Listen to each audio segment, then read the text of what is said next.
অন্য প্রতিদ্বন্দ্বী কি করছে তার উপরে আক্রমণ করা বা তাকে প্রতিহত করার চেষ্টা, আমার মনে হয় এই যে একটা ট্রেন্ড, এই ট্রেন্ডকে বদলানোর জন্যই আমি রাজনীতিতে এসেছি।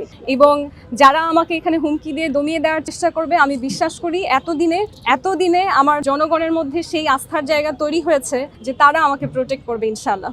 মির্জা আব্বাসকে চ্যালেঞ্জ মনে করছেন কিনা? না, আমি কাউকে চ্যালেঞ্জ মনে করছি না, বরঞ্চ আমি তাকে একজন ইন্সপিরেশন হিসেবে দেখি। আমি শুনেছি এবং কিছু সময় দেখেছিও যে তার একটা বিশাল লম্বা সময় ধরে তার হাতে আসলে রাষ্ট্রীয় ক্ষমতা ছিল।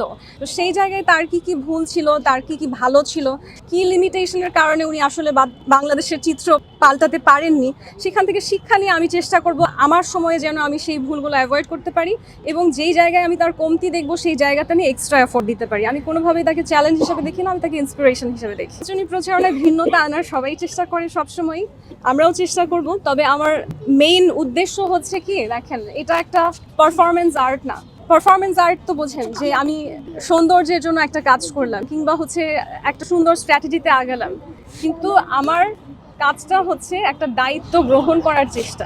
সবাই যেটাকে প্রতিযোগিতা বলে, এটা প্রতিযোগিতা না। প্রতিযোগিতা মানে কি, আপনি যে কোনো মূল্যে জিততে চান, এটা সেই প্রতিযোগিতা না। ন্যাশনাল ইলেকশন হচ্ছে জনতার প্রতিনিধি চুজ করা, জনতার প্রতিনিধি, এটা একটা দায়িত্ব নেওয়া। সেখানে যে সবচেয়ে বেশি আগ্রহ দেখায় তখন আমরা ভাবি যে কোনো পর্যায়ে এই মানুষটাকে জিততে হবে। আমি সেটাকে প্রতিযোগিতা হিসেবে দেখছি না। আমি এই দায়িত্বটা গ্রহণ করতে চাই, স্বচ্ছতার সাথে নিতে চাই এবং আমার মানুষ যদি সেটা আমি বিশ্বাস করাতে পারি তাহলে ইনশাআল্লাহ আমি দায়িত্বটা পাবো।